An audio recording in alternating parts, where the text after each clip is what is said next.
saya menolak. Mengapa menolak? Kok kenapa Iin Mariani menolak? Kan ASN siap ditugaskan di mana saja. Kalau prosedurnya benar, Pak.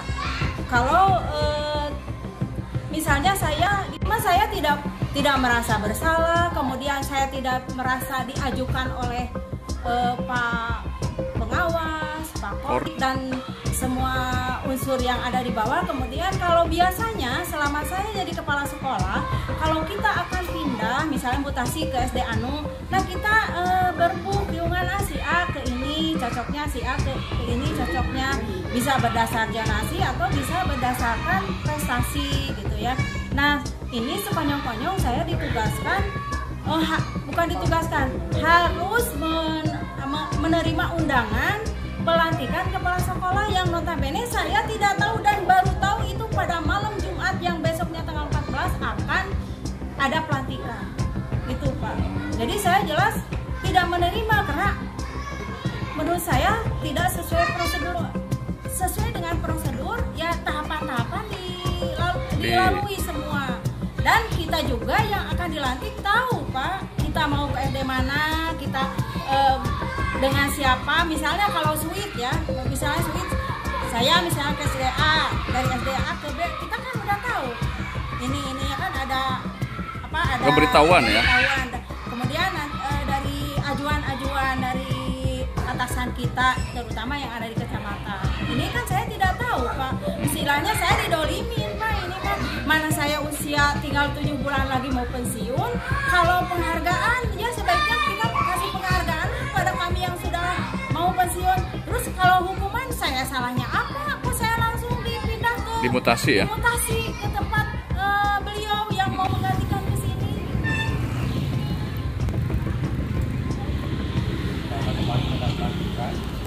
Kepala sekolah yang lama adalah Bu Iin dengan SK saya lupa tahun berapa. SK-nya masih Pak Bupati, Pak Herman. Kemudian sekarang Jumat kemarin ada pelantikan lagi, Bu Iin harus pindah dari sana, diganti dengan Pak Ayi Usman yang bertugas di Mekarjaya 2. Bu Iin, sedangkan Bu Iin hanya 7 bulan lagi mau pensiun. Itu mungkin ada ketidakenakan, ketidaknyamanan, perasaan dan bercampur aduk dari Bu Iin itu sendiri, sehingga Bu Iin menyampaikan tayangan surat ke saya atas keberatan tentang tugas yang harus diemban oleh Bu Iin pindah ke Mekarjaya 2 yang jauhnya sangat jauh di ujung Kecamatan Sukaluyu. Itu mungkin kami memperjuangkan hak daripada Bu Iin. Kami hanya mendorong seperti apa yang berhak untuk menelusuri informasinya seperti itu ada Bu Iin sendiri, seperti itu. Ya, ini keadaan seperti ini ketika menimbulkan ketidaknyamanan yang mungkin nanti akan menimbulkan gesekan di antara para kepala sekolah, dan mungkin juga ketidakpercayaan daripada rekan-rekan kepala sekolah yang lain kepada para pengawas dan koordinator seperti itu. Ya kami harapkan lah, apalagi saya sebagai ketua BGI, kalaupun ada rotasi dan mutasi, tolong dengan sangat mohon kepada pimpinan Dispora untuk memberikan diberikan kebebasan dari Dispora kepada kodik dan pengawas, mana kepala sekolah yang harus dirotasi, mana kepala sekolah yang dimutasi, sehingga tidak menimbulkan efek-efek yang tidak diharapkan di lapangan seperti itu. Dimana dengan perihal adanya mutasi atau rotasi dari lingkungan pendidikan, yang dimana ada salah satu pihak yang dirugikan Pak dengan adanya rotasi ini Pak, tanpa sepengetahuan dan dari pengawas maupun dari kodik sendiri Pak. Terima kasih. Menurut saya ini berangkat untuk masalah rotasi ini udah cacat. Kalau ini dipaksakan, meskipun disuruh, menurut saya kalau lahir dari cacat hukum, ini paling menggunakan kebijakan. Saya udah jelaskan pada waktu hari Senin kepada Sekdis, ada Kabid ITK, ada Kabid SD, gitu kan, dan ada yang sarana. Saya udah jelaskan, kalau kita berangkat menggunakan kebijakan itu adalah pelanggaran. Pelanggaran itu hukumnya pidana.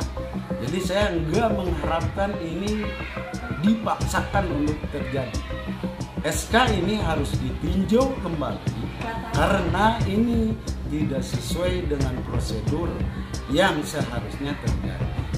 Jadi pesan saya sama Disdikpora Kabupaten Cianjur, coba tinjau ulang dan ganti SK ini atau batalkan SK ini, jangan sampai terjadi. Karena kalau SK ini terjadi, yang pertama, satu,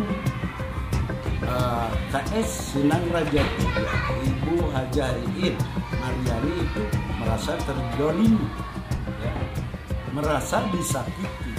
Karena kalau menurut aturan, misalkan penugasan kepala sekolah bisa yang pertama penghargaan, yang kedua hukuman. Nah, dengan pertimbangan misalkan zonasi juga, kecuali yang hukuman mungkin tidak usah mempertimbangkan zonasi. Nah, saya selaku K3S juga tidak tahu menau, PGRI juga tidak tahu menau. Kalau kita harus kerjasama antara Kordi, pengawas, PGRI dan K3S, kenapa sekarang sama yang di atas tidak dianggap? Untuk apa adanya K3S? Untuk apa adanya PGRI? Untuk apa adanya Kordi? Gitu. Jadi ini menurut saya cacat hukum. Kalau dipaksakan, ini akan terjadi hal-hal yang sangat jelek sekali, terutama di Dinas Pendidikan, Pemuda dan Olahraga Kabupaten Cianjur.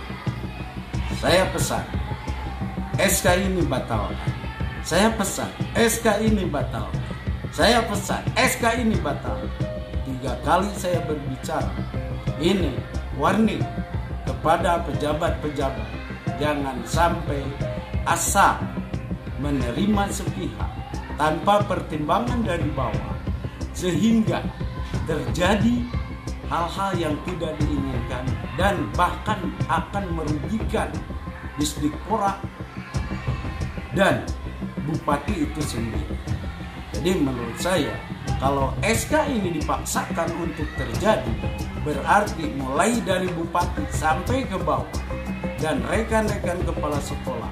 Terima kasih. Oke. Assalamualaikum warahmatullahi wabarakatuh. Oke, makasih Pak ya.